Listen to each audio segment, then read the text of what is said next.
Et bonsoir Mathieu Noël. Bonsoir Nicolas. Ce soir, vous revenez sur la une de Libération qui évoquait le ras-le-bol des exclus du mondial. Ces Brésiliens qui menacent de perturber la Coupe du Monde. Pour vous, c'est un comportement inadmissible. C'est proprement scandaleux, Nicolas. Ça me dégoûte. Imaginez que les efforts colossaux déployés quasi bénévolement par les pontes de la FIFA qui ont passé des heures à leur dessiner des stades magnifiques en bouffant des blinis au clavier puissent être mis en péril par des feignasses qui, entre nous, passent plus de temps à danser la capoeira qu'à chercher du boulot. Ça me scie. Où est donc passée cette joie de vivre, cette insouciance du peuple brésilien si bien résumée par Claude François dans sa chanson « Je vais à Rio ».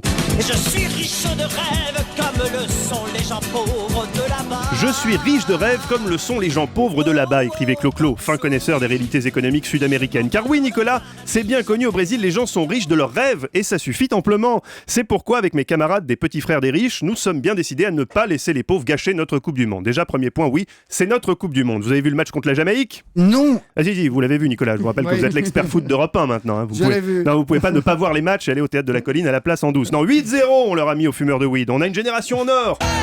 C'est reparti comme en 98, la France unie, les blacks, les blancs et les beurs qui se mélangent. C'était fantastique. Oui, avec Isabelle Millet au milieu. La belle époque. Or, on est en passe de revivre la même chose. Un tiers des Français pensent que les Bleus iront jusqu'en quart. Alors franchement, est-ce que c'est le moment de chouiner dans les favelas, hein? Et pourquoi l'État a mis 8 milliards d'euros dans les stadinhos? Et pourquoi on n'a pas assez d'hôpitaux, de cliniquinhos? Et pourquoi nos transports en commun sont tout pourrinhos? Oh, calmos les cariocas. Nous aussi en France, on a des problèmes. Pourquoi d'aussi gros grêlons?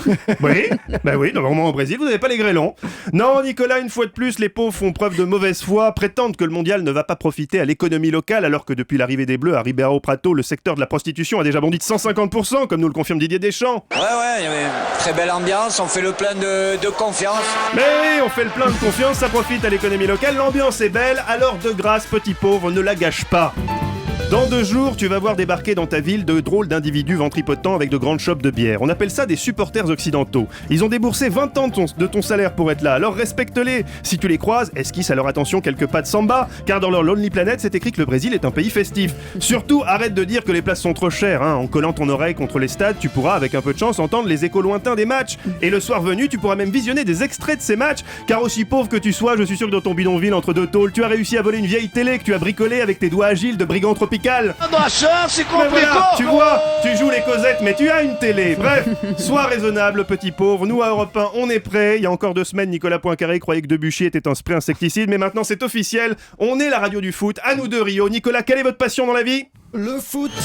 Quel acteur, on y croirait presque. Allez les coquignous, bon voyage au hasta la vista et besame mucho a todos.